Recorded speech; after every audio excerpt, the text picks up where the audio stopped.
Good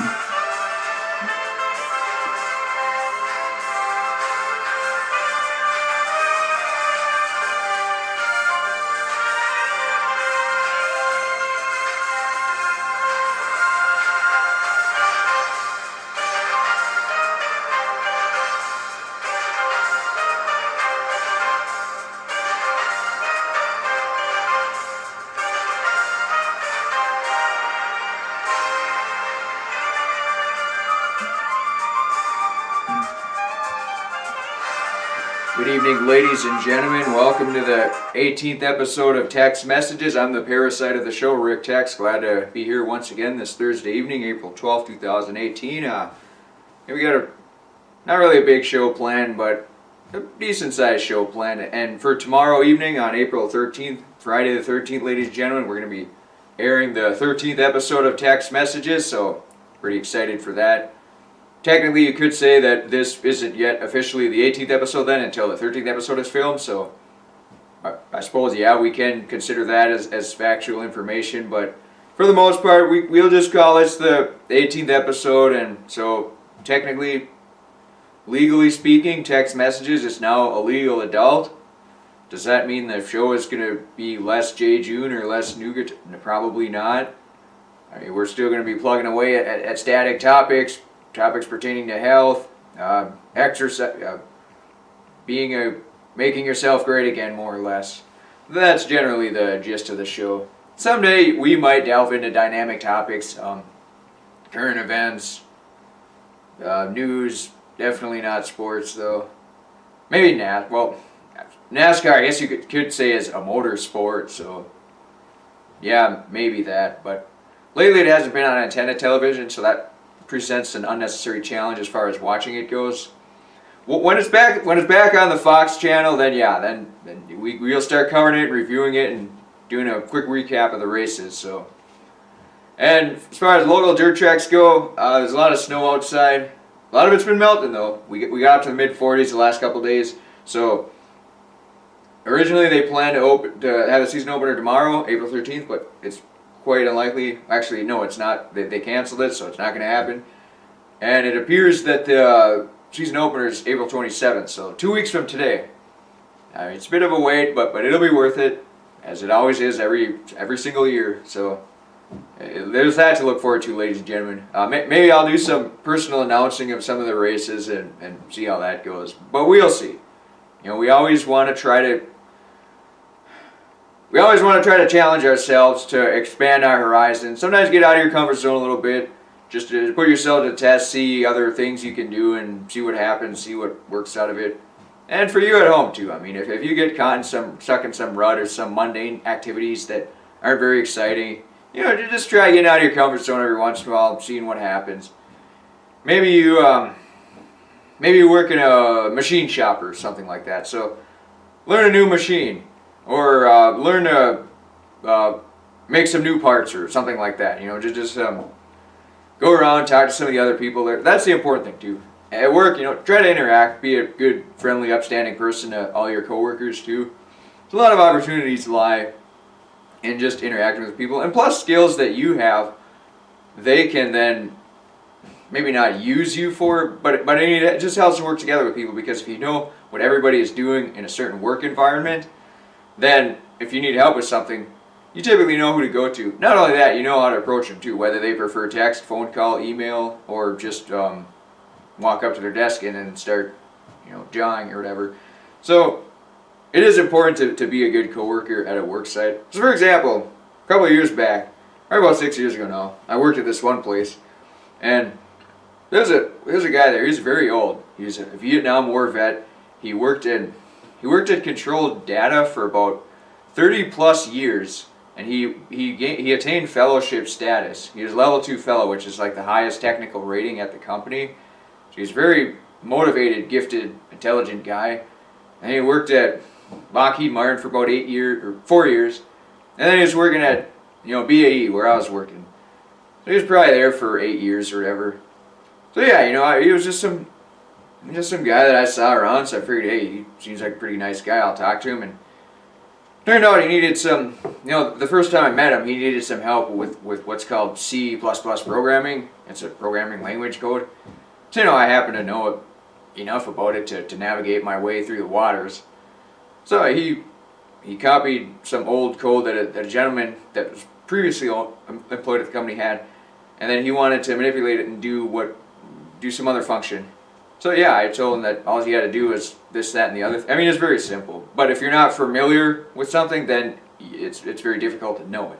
See, that's the thing. Knowledge is usually just familiarity. Doesn't mean you're a smart, tough guy or anything. It just, you're familiar with something. I mean, if I went to Japan and tried to talk to people, they'd probably think I was the biggest moron on the face of the planet because I have no idea how to communicate in the linguistics that they have there. So that's the same with computer languages. If you're familiar with them, you're going to know them. If you have ambition and motivation to learn them, you're probably going to learn them. Male, female, extraterrestrial, young, old, everything in between. I mean, this guy was like in his probably late 60s at the earliest, but I think it was more late 70s. Anyway, he was even, on occasion, he'd take classes at the University of Minnesota just to learn new things. I mean, he didn't care how old he was. He was just going to learn stuff because that's what humans that make themselves better every single day do. I mean, he's a very, very inspirational guy. Just a really nice, super nice, awesome guy. Just a good person to have in your life too. So, yeah, just by walking around, interacting with other people, you meet some very extraordinary people. And that doesn't mean you need to glorify and idolize celebrities or anything too, because a lot of times people that are your neighbors have, everyone's got 24 hours in a day. So depending on what you do with that amount of time, usually the only time people fall short of their true potential is if they allow drugs or evil, bad things to corrupt their mind. I mean, if you're doing something 24 hours a day, whether it's outdoor gardening, doing car maintenance, pruning trees, building decks, building houses, pretty much anything is going to make you great again and ultimately make society great again and the country great again and just your family's great again too. So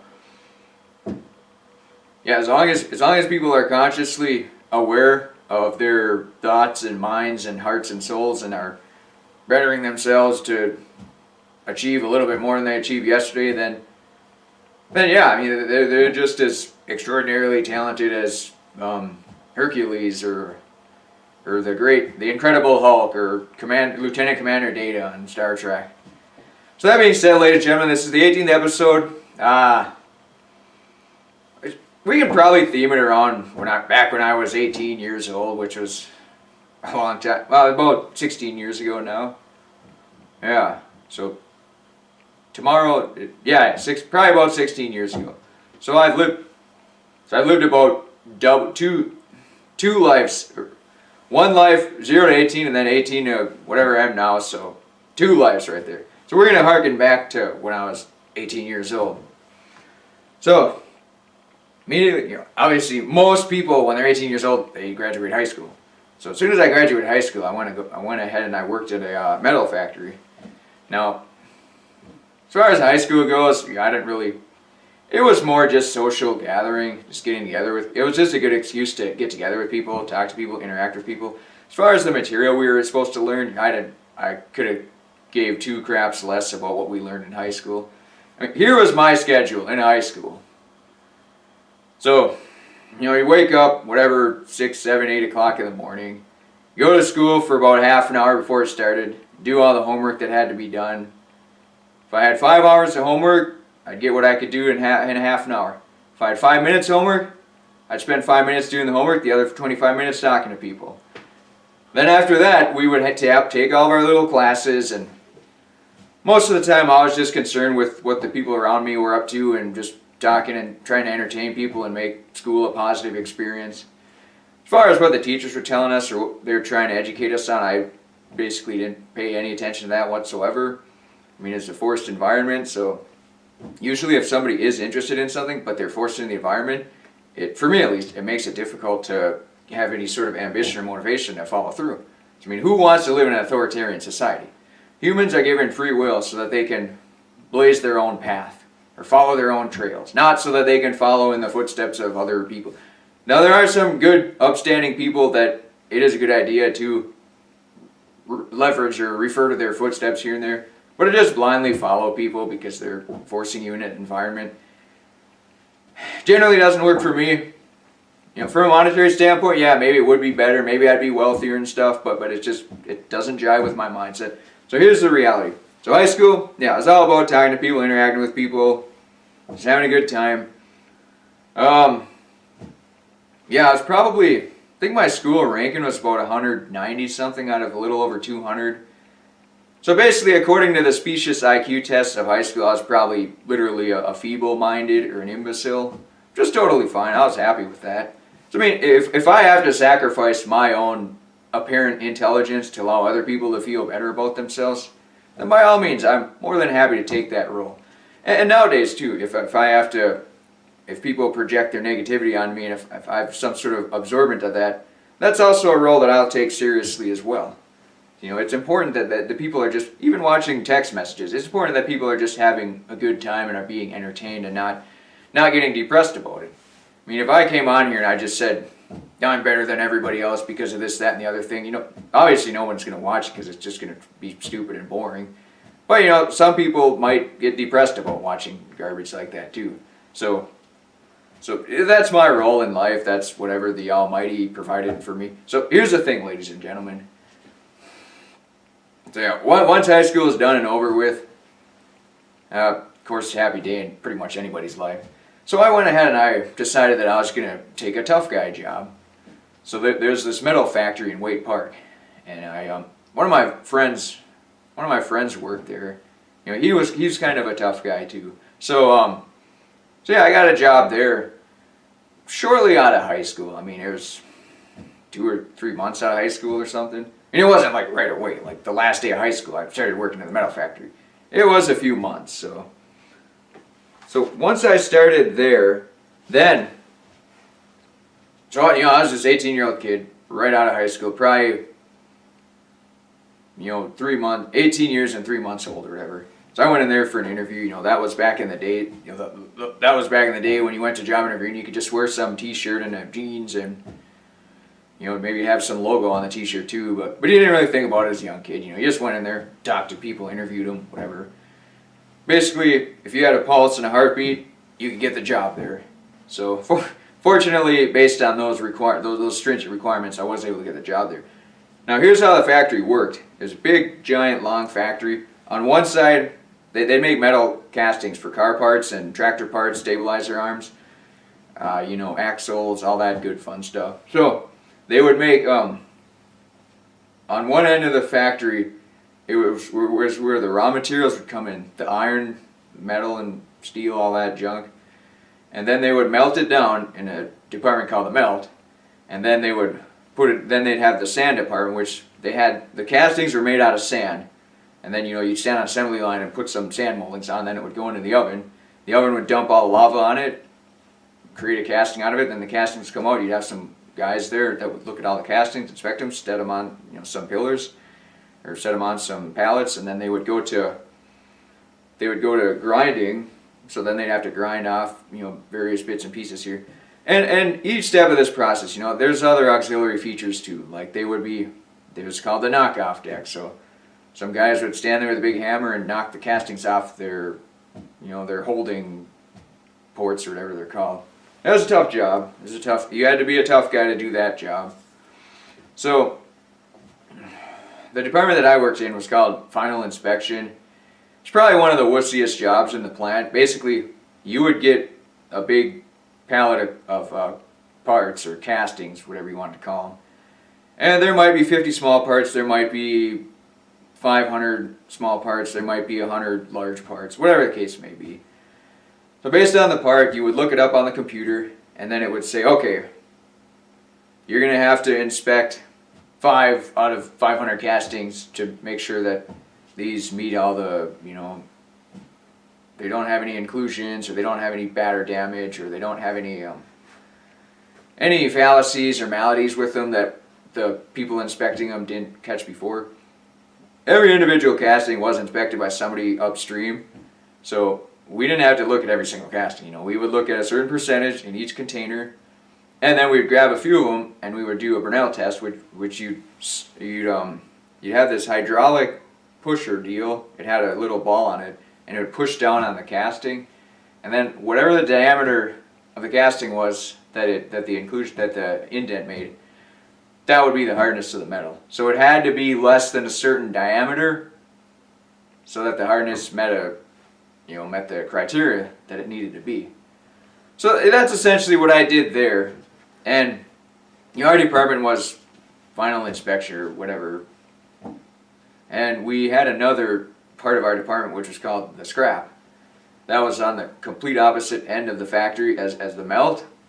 So over in scrap it was a fairly easy job. In fact, when I started working there, I had to do the 6 a.m. to 2 p.m. shift. Which is kind of nice because you got paid lunch breaks. It's always a little cringeworthy when you see a job somewhere and it says 6 p.m. or 6 to 2:30. They don't even pay you for the break. It's just ridiculous. If you require energy, rest, and relaxation to do a job, there's no reason an employer shouldn't be able to pay you for the half-hour break, and then you have that extra half hour of time to yourself when you get home. So it just makes common sense. But anyways, getting back to the story. So 6 a.m. to 2 p.m. And then that was just for training. So ultimately, when I was going to start working,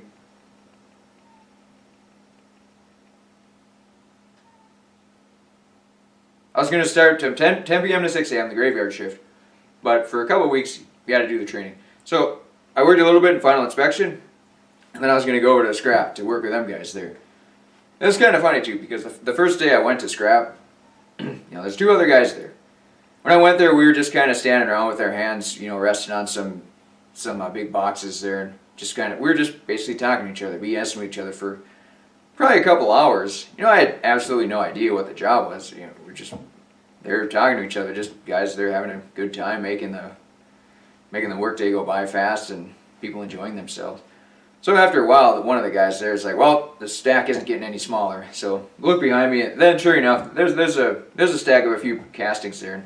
And I had no idea up until this time that that's what we were actually doing there. So it was pretty fun just to work with relaxed, laid back people.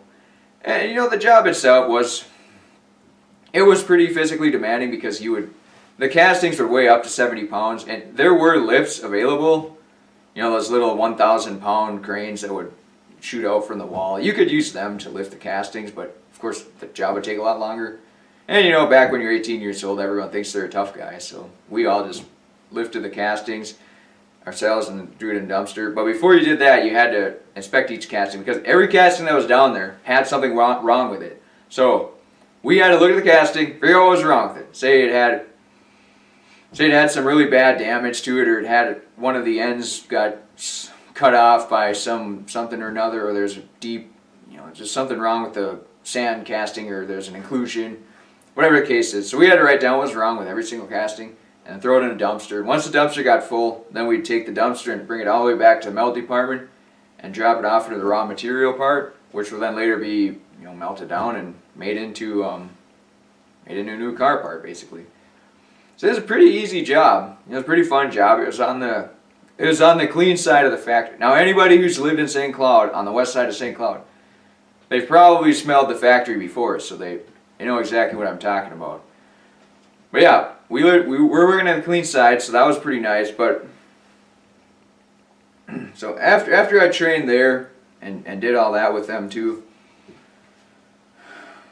Okay, so ladies and gentlemen, looks like we're coming up to a break, but so all right, I worked at 6 a.m. to 2 p.m. and now for when we come back to the next segment, we're gonna go ahead and get into before I shifted to the overnights, the guys on the first shift were sort of warning me that the person I was going to work with overnight liked to get other people into trouble.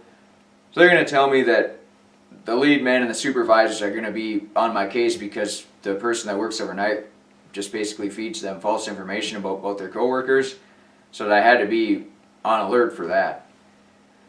At first when somebody tells you that, you think like, well, maybe they're the ones that I got to be on alert for. Maybe they're just trying to cause controversy or be polemical or stir up some nonsense here. But when people tell you that, you appreciate it if they're truthful, and you heed their advice and knowledge and use that as an input into your future decision making. So that being said, it is always a little bit disheartening when you know that somebody's out to get you before they even know you. But that being said, ladies and gentlemen, we're going to have to come up to a break, and when we resume this story, I'll begin talking about when I started on the overnight at Final Inspection.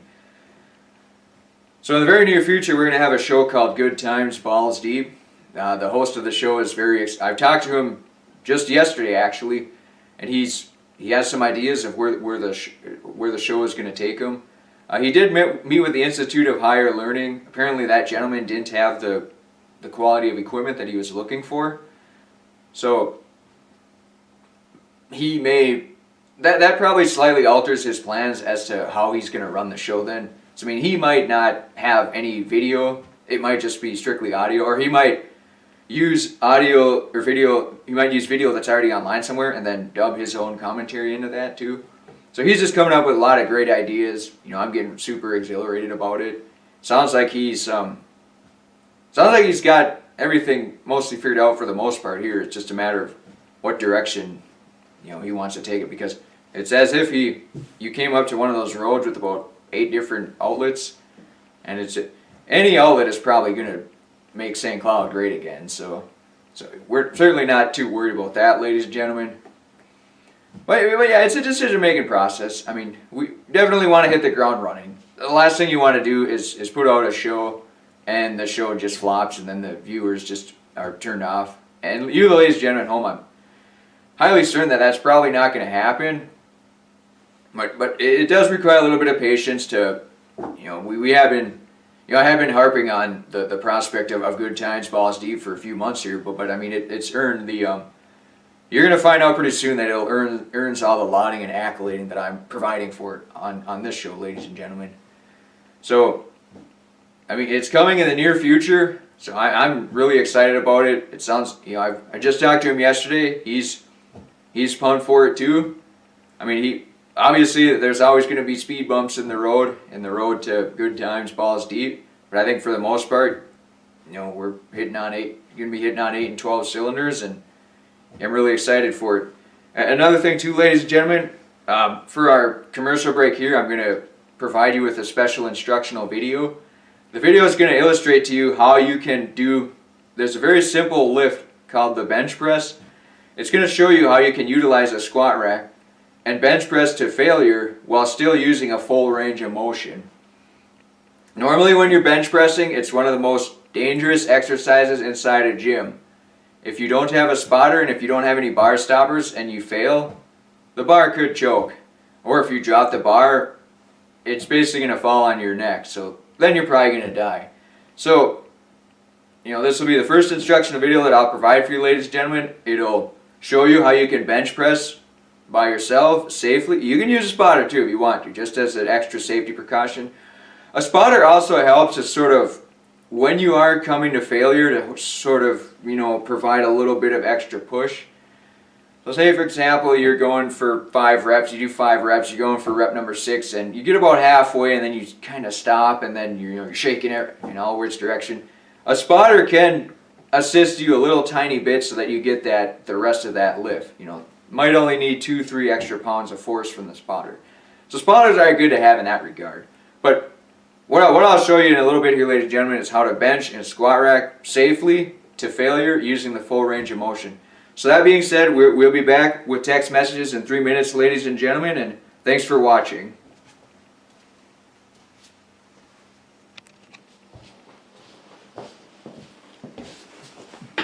Good evening, ladies and gentlemen. I hope you're enjoying episode 18 of Text Messages. I'm the parasite of the show, Rick Tex. What we're going to illustrate to you today is an instructional video on how to properly do a bench press without a spotter and being able to push it to the limit to failure while also having the same range of motion. So what we have set up here, ladies and gentlemen, as a matter of fact, let me go ahead and show you here. So ladies and gentlemen, as you can see, we have a standard bench, a squat rack, and we have stoppers here. These are going to stop the bar so that it doesn't choke you if you fail. And we have about 180 pounds it looks like. Fairly lightweight. If you are going to lift weights, ladies and gentlemen, make sure you're warming up prior to lifting weights. Now, obviously this isn't, this is probably a warm-up to most anyone who's touched a weight in their lives. So what we're going to show you, ladies and gentlemen, I'm going to attempt to throw up some reps here and see what we can do.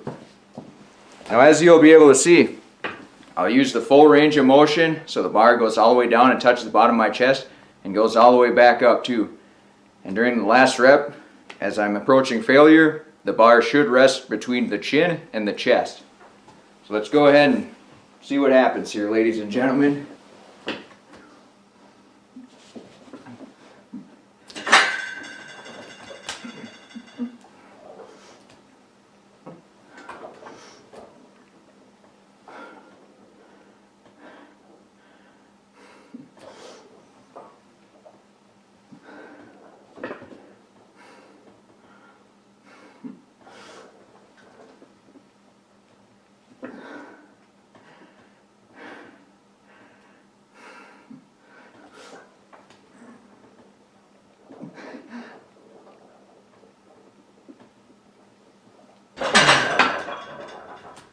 As you can see, ladies and gentlemen, the bar is resting. I'm not deceased, and I was able to push it to the limit. You really only truly know what you have when you put yourself to the test, to be the best of the best. Now, ladies and gentlemen, if the bar stoppers were not in place, generally we'd have to employ some dangerous principles to removing the weights. If you have a spotter, they could also lift the weight off your chest too. Otherwise, you have to move the bar from one side to the other and the weights would fall off and it'd be noisy and dangerous and you might get kicked out of a gym doing that. So, ladies and gentlemen, if you want to bench press, if you want to push it to the limit, put yourself to the test to be the best of the best, all you need is a bench, a barbell, some weights here, and the squat rack. There you have it, ladies and gentlemen. We will resume our normally programmed episode 18 of text messages. I hope you enjoy this instructional and that it'll allow you to be able to lift more weights, ladies and gentlemen. Thank you very much.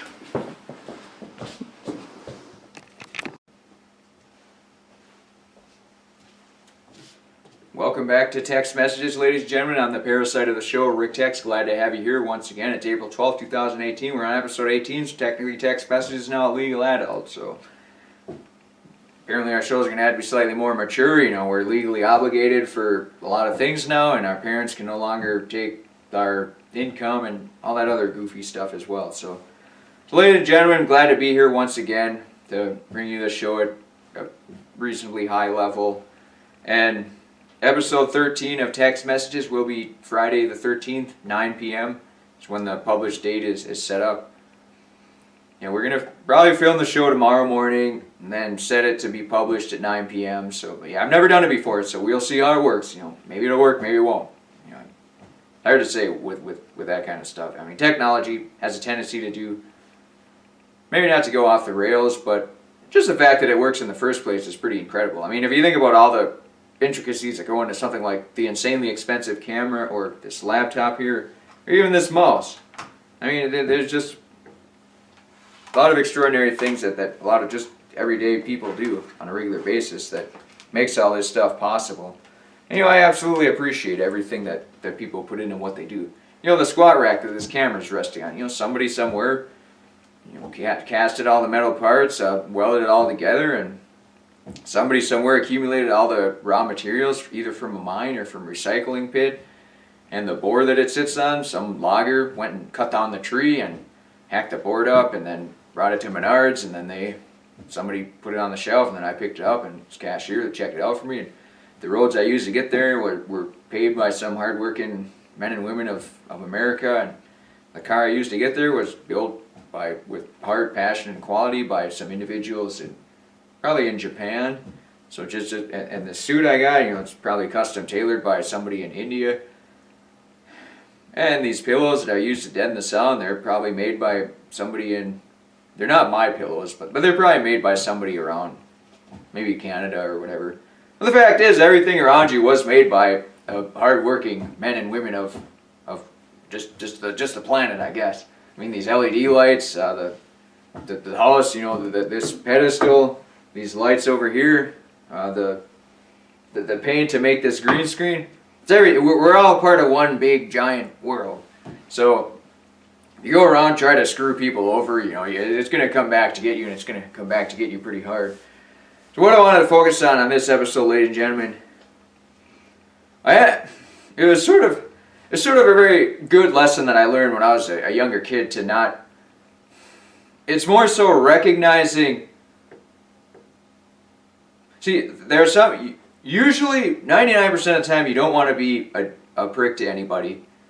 But there are occasions where some people maybe not ask for it.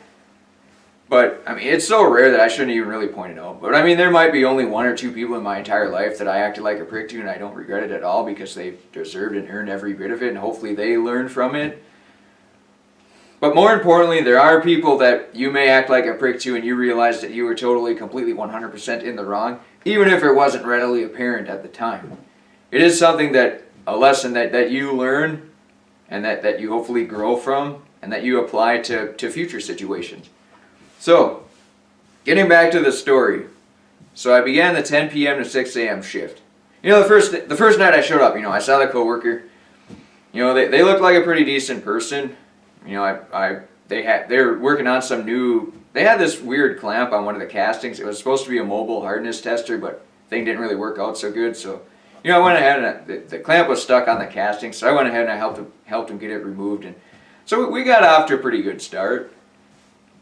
I thought, hey, maybe these guys on the first shift were just pulling my chain, and this person working overnight isn't so bad after all.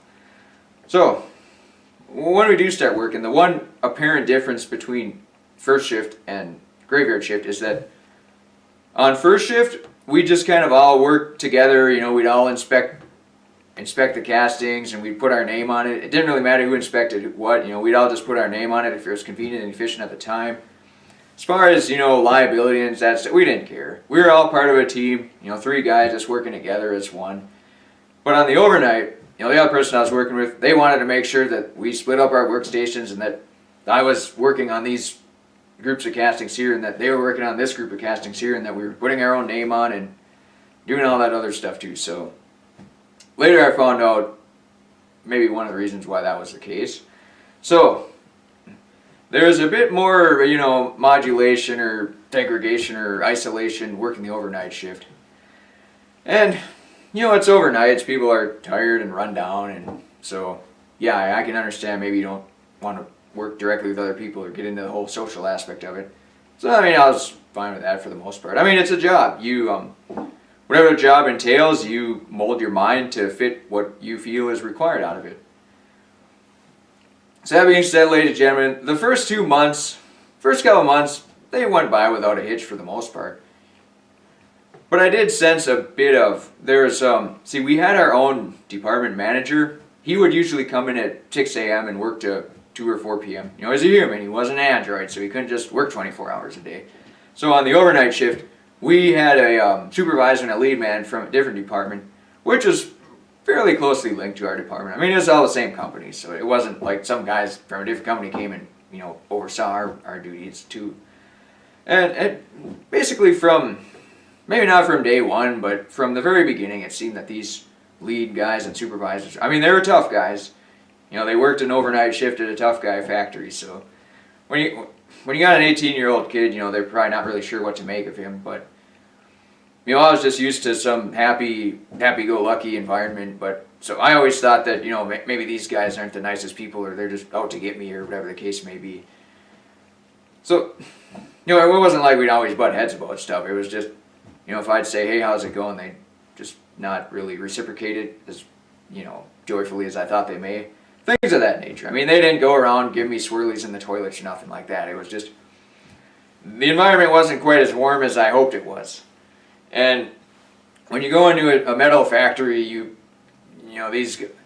they're not military guys trained to kill people or anything, but for the most part, it's, pretty rugged individuals.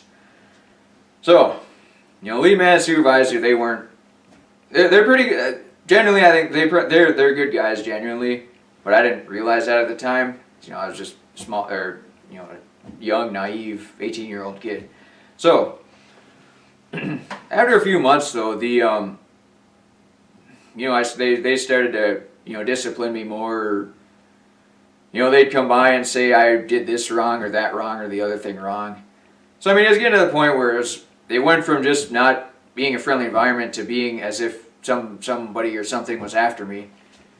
And that was a little disheartening too, because you just want to come there, do your best work, put your best foot forward, do your job. And I mean, basically I was doing the same thing that the first shift gentleman taught me.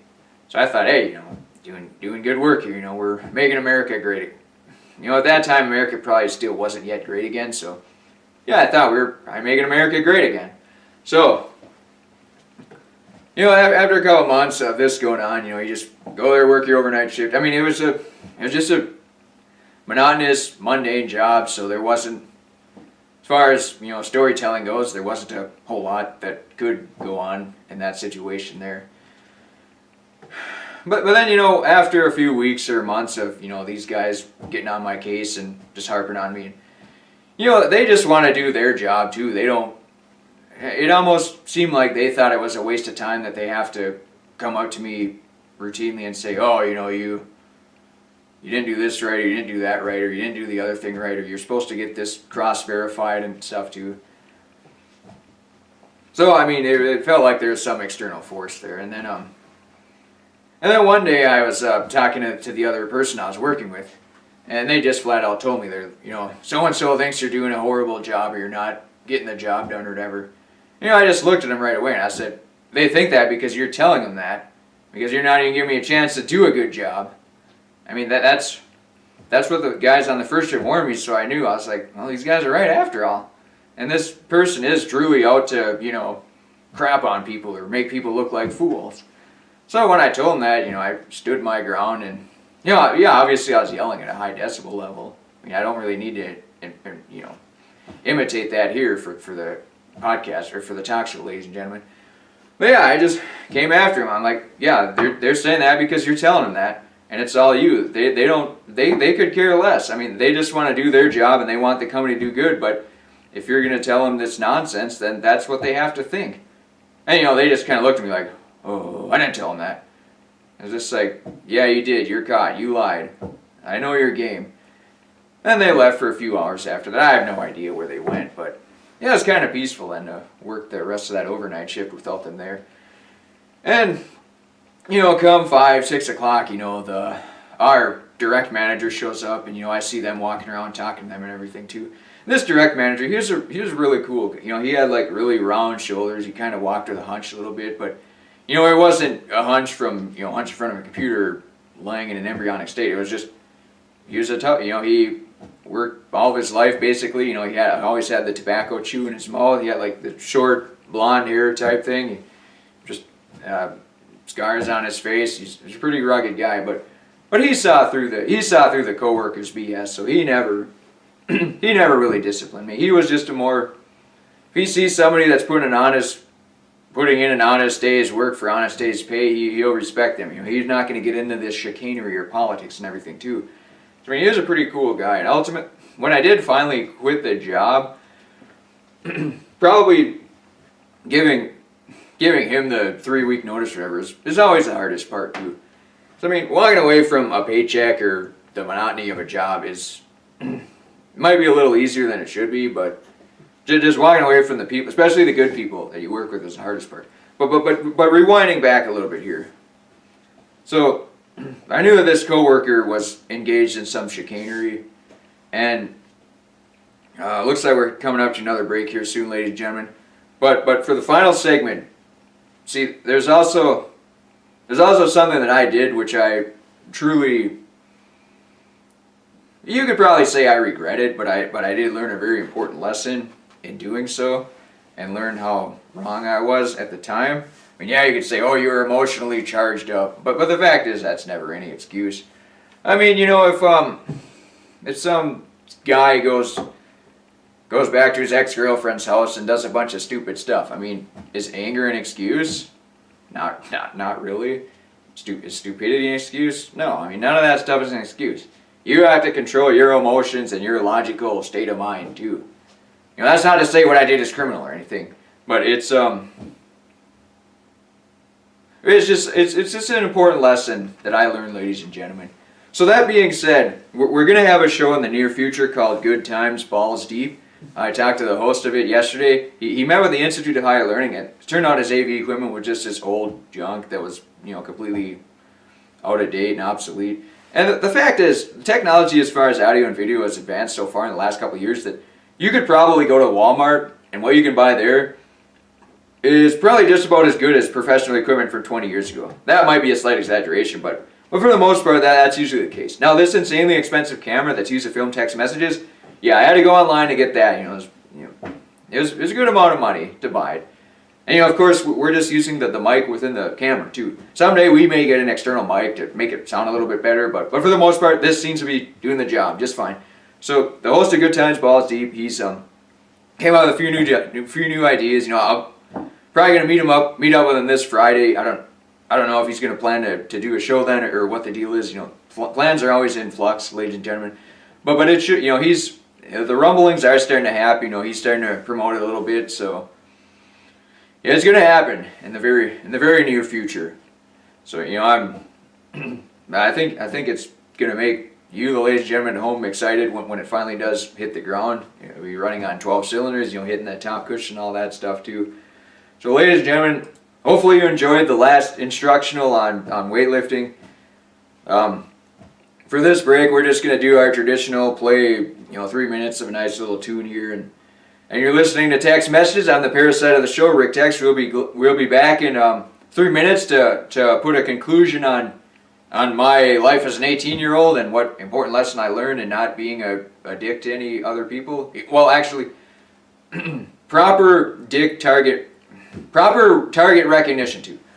Like I said, a very, very small portion of the population are people that commit to actions that do require you going on the offensive and calling them out on it.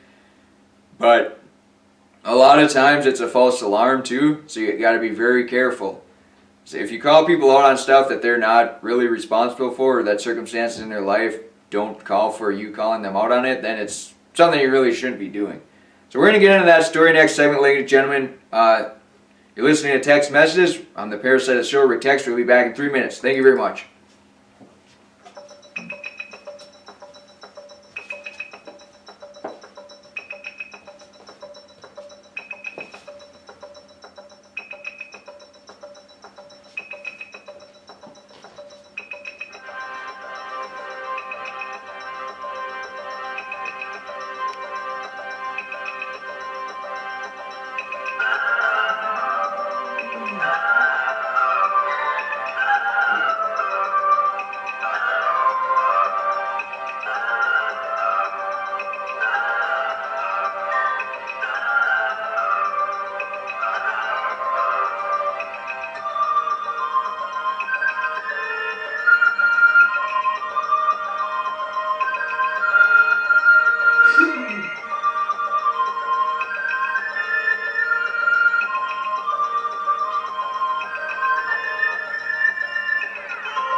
Welcome back to Text Messages, ladies and gentlemen. I'm the parasite of the show, Rick Tex. We're glad to have you here again on this Thursday evening. It's April 12th, 2018. I'm the parasite of the show, Rick Tex.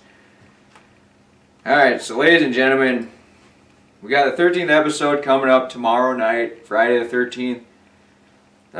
It'll be different than the other episodes. Can't guarantee whether it'll be good or not. It'll be different. That's about all I can tell you. So, yeah, 9 p.m., the big giveaway. Good times, balls deep. We got that in the near future too. As far as announcement goes, that's about it though. I mean, for the most part, we got a fairly gloomy day out there. A lot of the snow is starting to melt now, so might provide us with some opportunities to provide you with some instructional videos on outdoor activities, maybe gardening or planting or hanging out with chickens or doing car maintenance, putting stickers on your car, just important things of that nature. Alright, ladies and gentlemen, so I need to get into a story here. It's the general theme of the story is don't be a dick, basically. If you're in doubt, you're probably better off just not being a dick. Sometimes you don't even realize the ramifications of your actions until several years later. I mean, it's not one of those things where you do something silly and then 5 minutes later you realize, oh, that was pretty stupid, I shouldn't have done that. Sometimes it takes years to figure it out. So, yeah, for me, it definitely took a while to figure that out. And a lot of things in life are that way too. I mean, you want to learn lessons as they're happening. You want to be a dynamic learner, but if you want to really deep dive into topics, you'll have your eureka moments in the most inopportune times. But you always have to be open to a new train of thought, ladies and gentlemen. You're open to new ideas and new viewpoints and everything too. So that being said, so when I was working the overnights at this metal factory, 10 p.m. to 6 a.m., there's this one lead guy. He had like these earmuffs on. He kind of walked around funny. He was he was a tough guy like all the other guys there. But he always seemed to be on my case about something, or he's telling me to not, if he saw me set a casting down, he'd yell at me because I had my fingers in the wrong spot and I could get injured. And basically anything I did seemed that wasn't a very smart thing to do. But the reality is, looking back on it, it's more,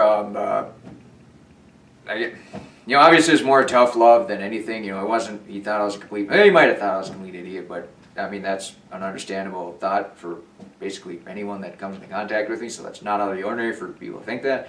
So the fact that, he didn't really exude a whole lot of positivity, which is, something that everybody needs in their life at pretty much some point, or maybe a lot of points.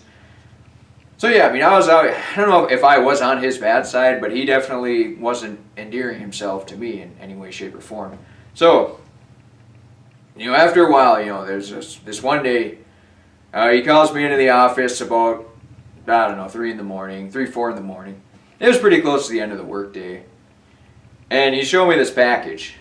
And what we would do is we'd have these big boxes. They're about 4 by 3 foot, maybe 3 feet high.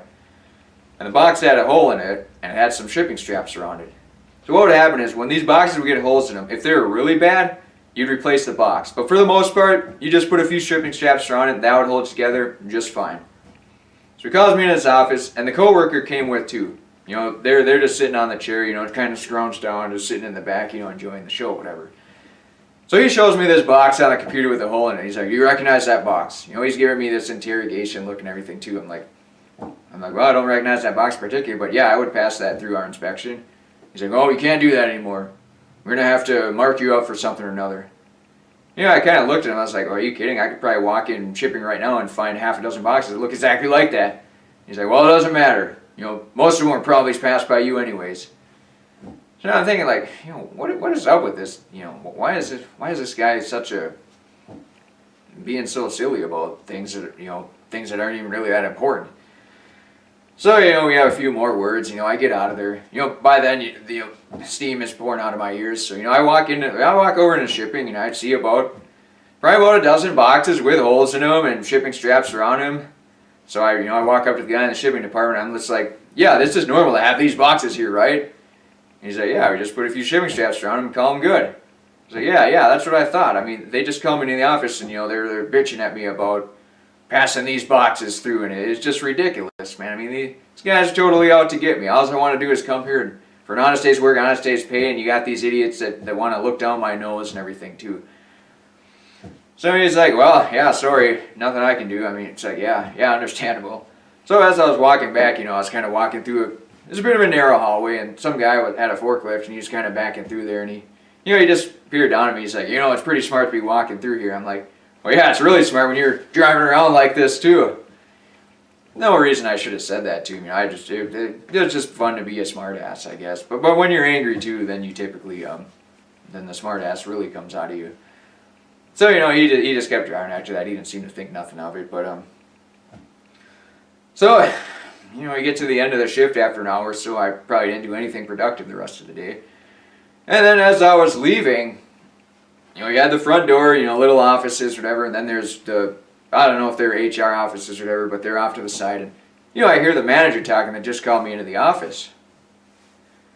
So, at this point in time, I'm thinking, well, probably not going to work here much longer based on how these guys are treating me, so I may as well just go lay down the law right now.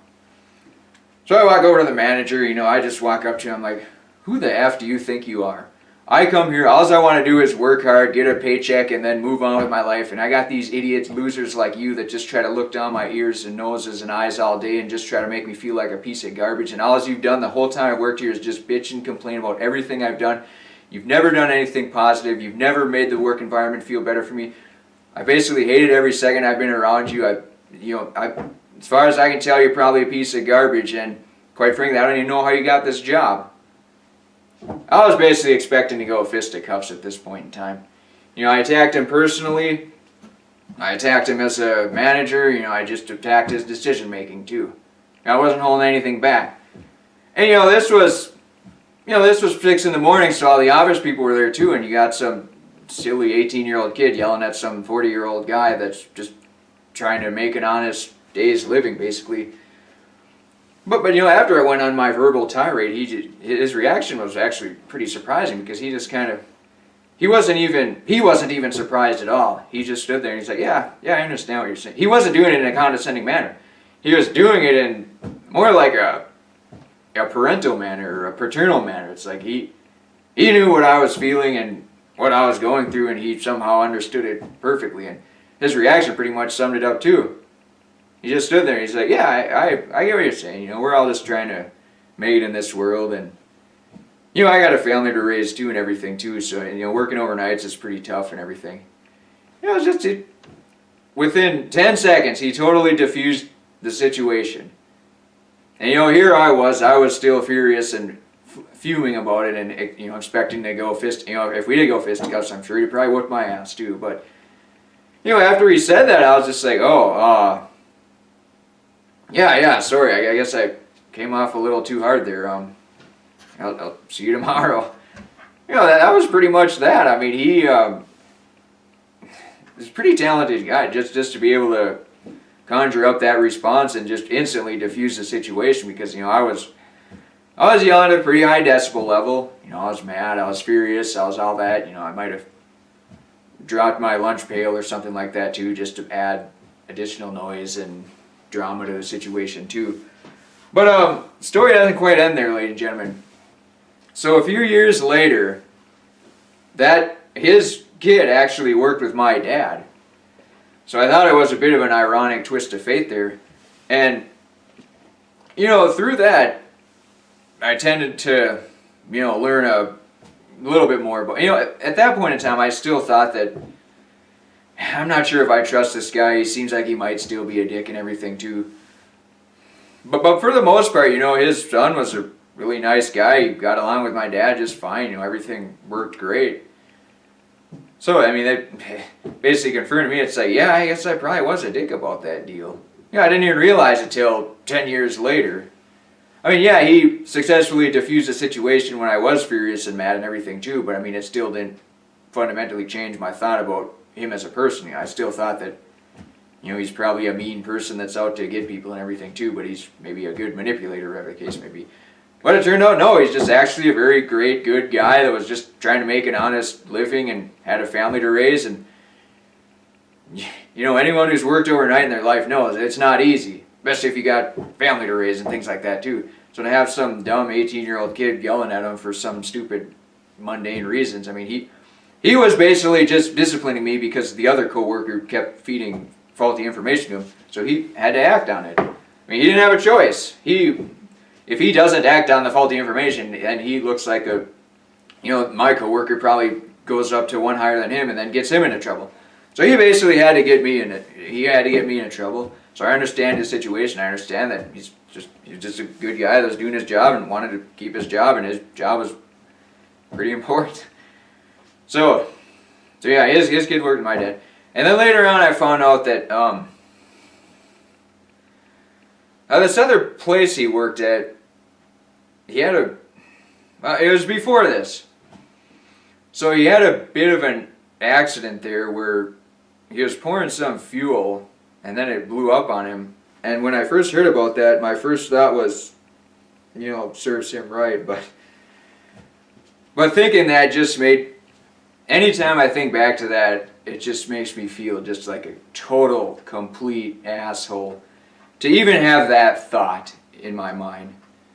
And that's the thing, ladies and gentlemen. Thoughts are terrible and horrible things that you do need to eradicate, because your thoughts will metastasize into reality if you allow them to take over how you approach life. So, the gentleman that I worked with on the overnights, he later died apparently he had some complications with, I don't know what the deal was, but it was not, I don't want to divulge into anything that was going on in his life, but he died due to unfortunate circumstances. It wasn't a natural life cycle death where, you get to 90 years old and die. He died because of things that caused great sorrow and melancholy to people. And then to add an even more ironic twist to the story, ladies and gentlemen, when I go back to my parents' house, there's a little route that I like to walk. It goes around the high school and then through the cemetery and everything too. It's nice and quiet. There isn't other cars. There isn't other people on the road to bother you. So it's a route I like to take. You get to walk on grass, get to enjoy the great outdoors. But every time I walk through that cemetery, I see his headstone there. So it's a constant reminder to me to just very, very carefully evaluate all situations. When you want to act like a dick to people, you have to know with absolute certainty if the situation merits it. And more times than not, it probably doesn't. At 99% of the time, it doesn't. So if you're in doubt, just don't be a dick to people. It's a lesson that I learned and that I continue to be reminded of even to this day. And I try to use it to make myself a better person, but it's just, when you make horrendous decisions in your past, they do stick with you. And there are reminders out there as well. And every time I walk through the graveyard or cemetery there, I'm always reminded of it too. And it's just, we're humans, we're not perfect, we're not flawless, so we definitely need those reminders a lot of times too. We need to train our brain to just think positive thoughts, to always give people the benefit of the doubt. Most of the time, 99% of the time. Yeah, there are people out there that exploit the trust and the honesty and the goodness of those, and those are the people that you definitely have to watch out for. Those are the ones that you want to come at. Someday, ladies and gentlemen, we will be coming after certain corporations, ladies and gentlemen. Not yet, though. We're not quite ready for it. So most importantly, just be a good person. It's not that hard.